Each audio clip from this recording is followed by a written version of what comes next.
রাহমাতুল্লাহ। আমরা আজকের ক্লাসে আলোচনা করব ব্যাংক সমন্বয় বিবরণী অধ্যায় থেকে বরিশাল বোর্ড 2021-এ যে বোর্ড প্রশ্নটা আসছে সেই প্রশ্নটা সম্পর্কে। আচ্ছা, এখানে ক নম্বরে কত বলছে? প্রাপ্য নোট আদায় ও বাট্টাকরণ বাবদ মোট কত টাকা ব্যয় হয়েছে দেখাও। খ নম্বরে কত বলছে? একটি ব্যাংক সমন্বয় বিবরণী তৈরি করো। এর পরেরটাতে কত বলছে? নগদ বই অনুযায়ী ব্যাংক জমার উদ্বৃত্ত 32,000 টাকা দরে ব্যাংক সমন্বয় বিবরণী প্রস্তুত করো। আচ্ছা, ক নম্বরটা যেটা বললো প্রাপ্য নোট এবং বাট্টাকরণ বাবদ মোট কত টাকা ব্যয় হয়েছে দেখাবো। এই প্রশ্নটা হয়তো এই সম্পর্কিত দুইটা হয়তো তিনটা প্রশ্ন থাকতে পারে, সেগুলো খুঁজে আমরা খরচটা বের করে নিব। প্রশ্নটা পরে দেখি। প্রথমে বলছে এখানে মিস্টার আহসান 31শে ডিসেম্বর 2010 তারিখে ব্যাংক বিবরণী অনুযায়ী ব্যাংক জমা উদ্বৃত্ত 46,000 টাকা।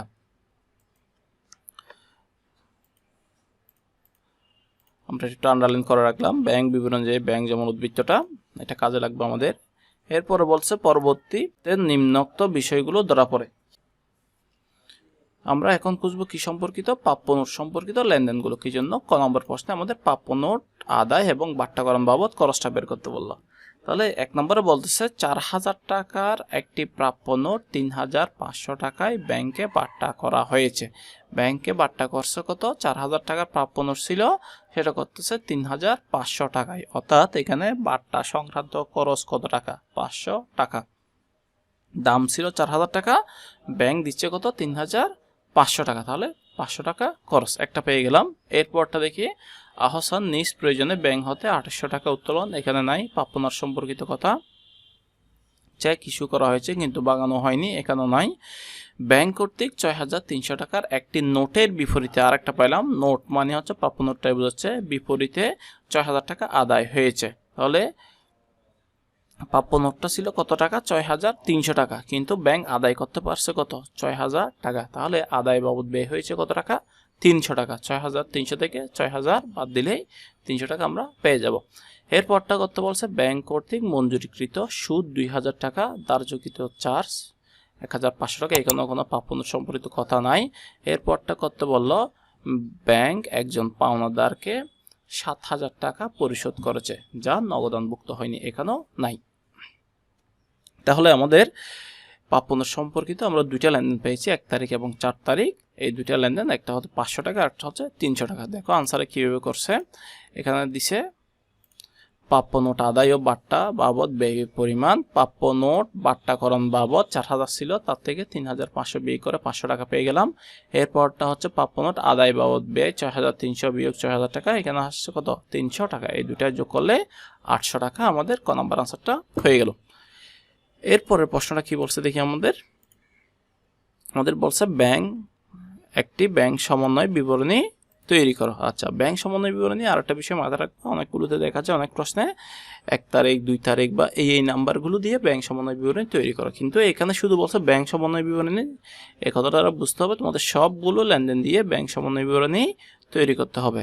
এখন আমি প্রথমে একটা লাইন আন্ডারলাইন করে রেখেছি। দেখো ব্যাংক বিবরণী যে ব্যাংক জমা উদ্বৃত্ত, সাধারণত ব্যাংক সমন্বয় বিবরণী 4টা কথা দিয়ে শুরু হয়। যে কোনো 4টা কথার মধ্যে যে কোনো একটা দিয়ে শুরু হয় এবং ওই কথা অনুযায়ী আমাদের সূত্র প্রয়োগ করে ব্যাংক সমন্বয় বিবরণীটা আমরা তৈরি করব। সে 4টা কথা কি কি আমরা এখানে দেখিয়েছি। দেখো এই কথাটা হচ্ছে এক নম্বর কথাটা হচ্ছে নগদ বই অনুযায়ী ব্যাংক জমা উদ্বৃত্ত। 2 হচ্ছে ব্যাংক বিবরণ অনুযায়ী ব্যাংক জমা উদ্বৃত্ত। নগদ বই অনুযায়ী ব্যাংক জমা অতিরিক্ত। একেবারে লাস্টেরটা হচ্ছে ব্যাংক বিবরণ অনুযায়ী ব্যাংক জমা উদ্বৃত্ত। এখানে এই 4টা কথার মধ্যে যে কোনো একটা দিয়ে শুরু হবে। এই প্রশ্নটা কোনটা দিয়ে শুরু হয়েছে? দেখো এই প্রশ্নটা শুরু হয়েছে, প্রথমে আন্ডারলাইন করে রেখেছিলাম ব্যাংক বিবরণী অনুযায়ী ব্যাংক জমা উদ্বৃত্ত। তাহলে এখানে কোন সূত্রের সাথে মিলে? এটা 2 নম্বর কথার সাথে মিলে। দেখো ব্যাংক বিবরণী অনুযায়ী ব্যাংক জমা উদ্বৃত্ত। তাহলে এই সূত্রটা কি? ব্যাংক বিবরণী অনুযায়ী ব্যাংক জমা উদ্বৃত্ত সূত্রটা হচ্ছে ব্যাংক বেশি থাকলে মাইনাস অর্থাৎ বিয়োগ, ব্যাংক কম থাকলে প্লাস অর্থাৎ যোগ হবে। তাহলে আমরা সূত্র পেয়ে গেলাম। তাহলে ব্যাংক বেশি থাকলে বিয়োগ আর ব্যাংক কম থাকলে যোগ হবে। এই কথাটা এখান থেকে নিয়ে আমরা এখানে প্রশ্নের পাশে লিখে দিলাম। এখানে আসো, আগে নোট করে রাখছি আমি, এই কথাটা লিখে দিলাম। আরেকটা বিষয় তোমাদের জেনে নিতে হবে, সেটা হচ্ছে কোনটা? ব্যাংক বই অথবা পাস বই বা নগদ বই অনুসারে। ব্যাংক বই কোনটা? আমি যখন অঙ্ক করব আমাদের মাথায় অবশ্যই রাখতে হবে আমার একটা ব্যবসা প্রতিষ্ঠান আছে এবং আমার ব্যাংকে অ্যাকাউন্ট আছে। এই ব্যাংক বইটা হচ্ছে ব্যাংক আমার অ্যাকাউন্টে কত টাকা কখন জমা হচ্ছে, কখন উত্তোলন হচ্ছে, এগুলো ব্যাংক হিসাব রাখে এই ব্যাংকের বইতে। এখানে সবগুলো নোট থাকে, তুললে এখান থেকে বিয়োগ হয়ে যায় আর জমা হলে এখানে যোগ হয়ে যায়।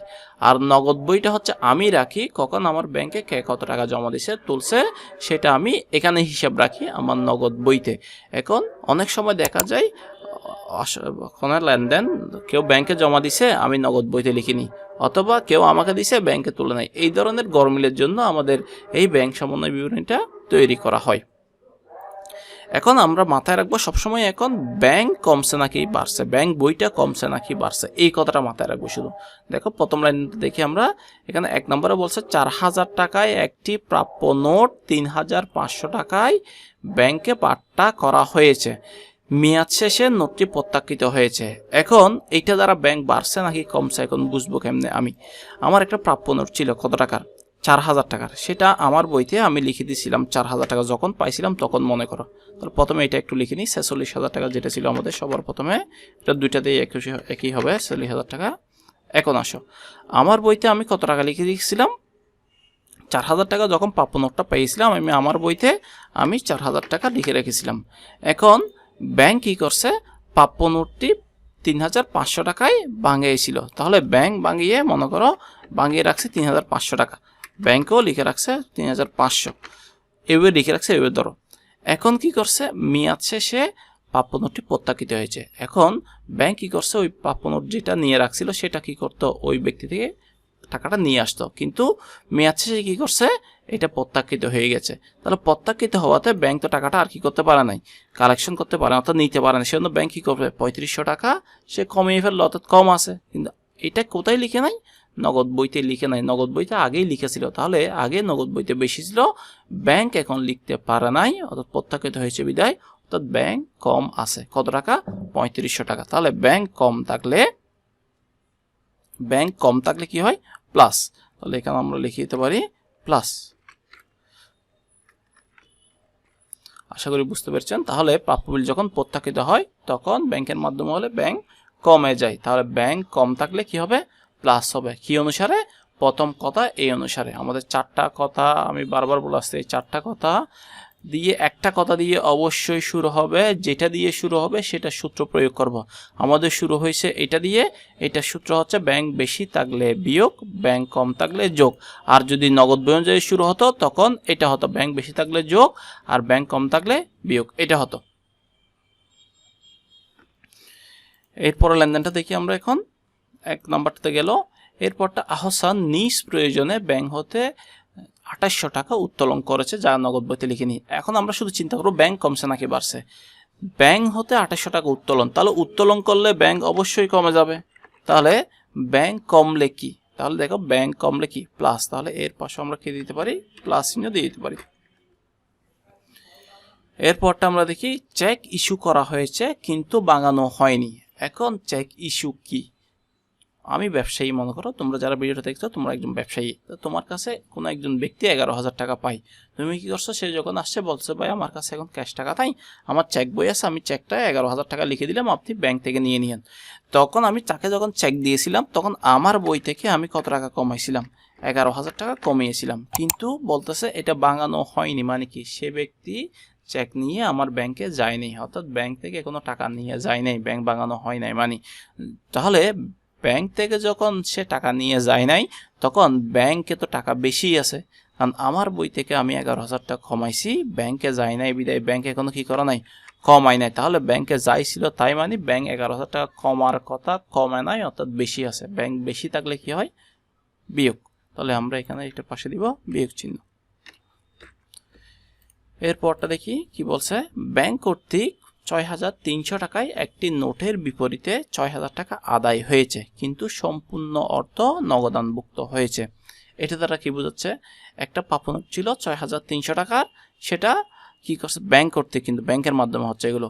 তাহলে 6,000 টাকা আদায় হয়েছে, প্রাপ্য নোট ছিল 6,300 টাকার, আদায় হচ্ছে কত, 6,000 টাকা, কিন্তু নগদান বইতে সম্পূর্ণ অর্থ নগদানভুক্ত করে। সম্পূর্ণ অর্থ বলতে কোনটাকে বোঝাচ্ছে, এই 6,300 টাকা। তাহলে এখানে লিখছে নগদ বইতে লিখছে 6,300 টাকা, এখন ব্যাংক আদায় করছে কত 6,000 টাকা, তাহলে ব্যাংক লিখছে কত 6,000 টাকা। এখন ব্যাংক বেশি আছে না কম আছে? অবশ্যই ব্যাংক কম আছে। কত টাকা কম আছে? কারণ নগদ বইতে লিখছে হচ্ছে আমি 6,300, ব্যাংক বইতে লিখছে 6,000, তাহলে ব্যাংক কম আছে। তাহলে ব্যাংক কম আছে কত টাকা 300 টাকা। তাহলে এখানে লিখতে হবে ব্যাংক কম থাকলে কি হয় প্লাস, এখানে লিখতে হবে প্লাস কত টাকার জন্য হবে 300 টাকার জন্য। 4 নম্বরটা মনে রাখিও 300 টাকার জন্য হবে। এরপরটা ব্যাংক কর্তৃক মঞ্জুরকৃত সুদ 2,000 টাকা, ধার্যকৃত চার্জ 1,500 টাকা। এখানে দুইটা লেনদেন বলে দিছে। মঞ্জুরকৃত সুদ, মঞ্জুরকৃত সুদ কি? ব্যাংকে আমার অ্যাকাউন্ট আছে, ব্যাংক আমাকে লাভ দিছে যে 200 টাকা 2,000 টাকা। তাহলে ব্যাংক যখন লাভ দেয় ব্যাংক অ্যাকাউন্ট বৃদ্ধি পায়, ব্যাংক লাভ দিলে কি পাই ব্যাংক বৃদ্ধি পায়। তাহলে ব্যাংক বাড়লে, ব্যাংক বেশি থাকলে কি বিয়োগ, তাহলে এখানে আমরা দিয়ে দিতে পারি বিয়োগ চিহ্ন। এর সাথে সাথে আরেকটা জিনিস বলে দিছে ধার্যকৃত চার্জ। ধার্যকৃত চার্জ মানে হচ্ছে ব্যাংক আমার অ্যাকাউন্ট থেকে টাকা কেটে নিছে। তাহলে ব্যাংক যখন কেটে নেয় ব্যাংকের অ্যাকাউন্ট কমে যায়, ব্যাংক কাটলে কি হয় ব্যাংক কমে যায়। তাহলে ব্যাংক কম থাকলে কি হয় যোগ। তাহলে এটার পাশে আমরা লিখে দিতে পারি একটা কি চিহ্ন যোগ চিহ্ন। তাহলে এইটা লেনদেনটা দুইটা হয়েছে, একটা যোগ হবে একটা বিয়োগ হবে, অর্থাৎ একটা যোগের অংশে যাবে আর একটা বিয়োগের অংশে যাবে। যেটা বেশি বৃদ্ধি পেয়েছে মঞ্জুরকৃত সুদ সেটা যোগে লিখবো, আর যেটা ধার্যকৃত চার্জ অর্থাৎ কমে গেছে সেটা যেটা বৃদ্ধি পেয়েছে অর্থাৎ মঞ্জুরকৃত সুদ ব্যাংক বেশি থাকলে বিয়োগ, আর ধার্যকৃত চার্জ যেটা কমে গেছে সেটা থাকলে যোগ। এরপরটা যাই ব্যাংক একজন পাওনাদারকে 7,000 টাকা পরিশোধ করেছে যা নগদভুক্ত হয়নি। এটা বাদ দাও, আমরা শুধু ব্যাংক কমছে নাকি বাড়ছে সেটা দেখি। ব্যাংক একজন পাওনাদারকে 7,000 টাকা পরিশোধ করেছে, তাহলে ব্যাংক পরিশোধ মানে আমি ব্যাংক থেকে দিয়ে দিছে যে, তাহলে ব্যাংক দিয়ে দেওয়া মানে কি ব্যাংক অবশ্যই কমেছে, 7,000 টাকা কমেছে। তাহলে ব্যাংক কম থাকলে কি হয় প্লাস, তাহলে এখানে দিব প্লাস চিহ্ন। এরপরটা কি বলছে দেখি ব্যাংক কর্তৃক লভ্যাংশ আদায়। তাহলে ব্যাংক কর্তৃক লভ্যাংশ আদায় মানে কি লাভের অংশ আদায় করছে ব্যাংক। তাহলে আদায় করলে ব্যাংক বাড়বে নাকি কমবে? অবশ্যই ব্যাংক বাড়বে। তাহলে ব্যাংক এখানে লিখলাম, বাড়লে কি যোগ, যোগ চিহ্ন, সামনে প্লাস দেওয়া না যে কথা না দেওয়া একই কথা। তাহলে এটা দ্বারা ব্যাংক বাড়ছে, তাহলে ব্যাংক বাড়লে সূত্র অনুসারে কি হয় ব্যাংক বেশি হলে বিয়োগ। তাহলে আমরা এর পাশে লিখে দিতে পারি বিয়োগ চিহ্ন। আমাদের হয়ে গেছে আনসারটা করা। এখন আমরা গিয়ে শুধু প্রশ্নের মধ্যে লিখে দিব, আর কোনো কাজ নাই।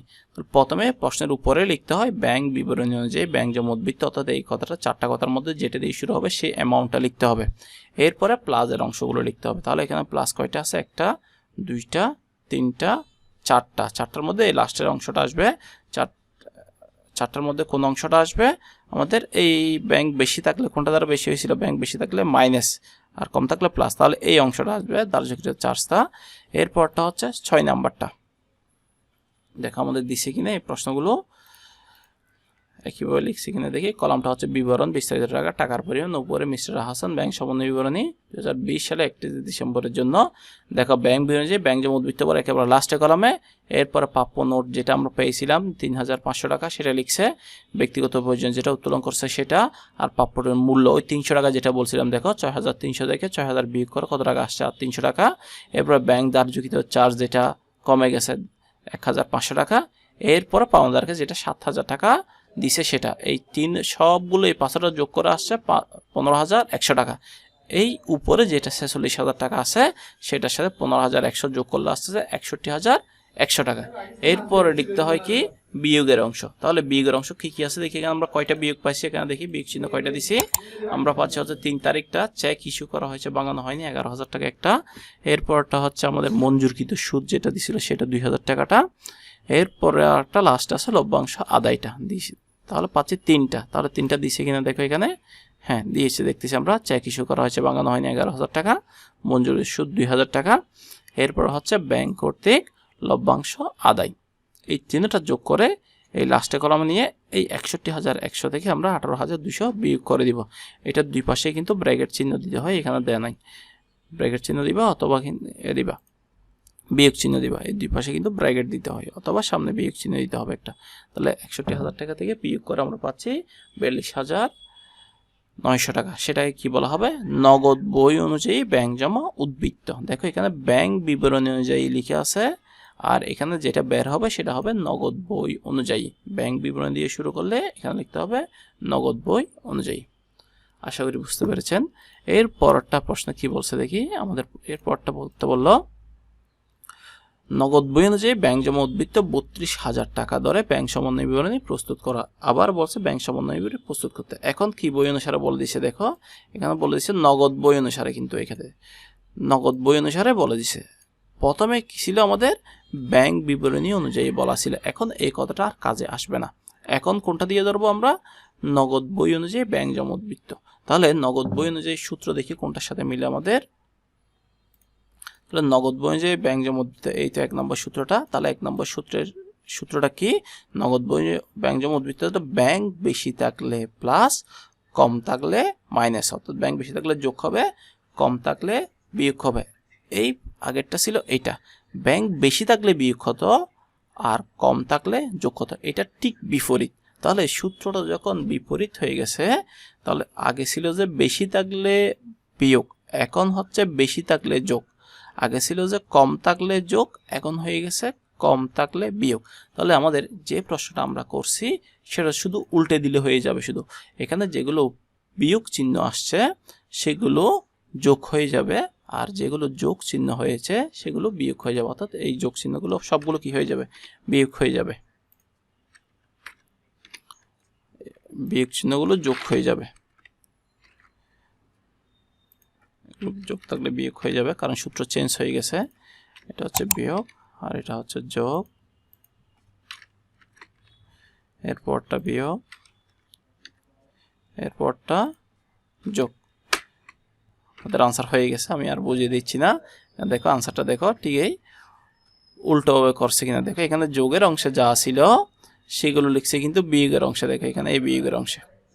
আর এখানে বিয়োগের অংশে যেগুলো ছিল সেগুলো হচ্ছে যোগের অংশে। এই দেখো তোমরা নগদ বই অনুসারে ব্যাংক জমা উদ্বৃত্ত ব্যাংক প্রশ্নে যেটা পদার্থ ছিল সেটা দিয়ে দিছে 32,000 টাকা।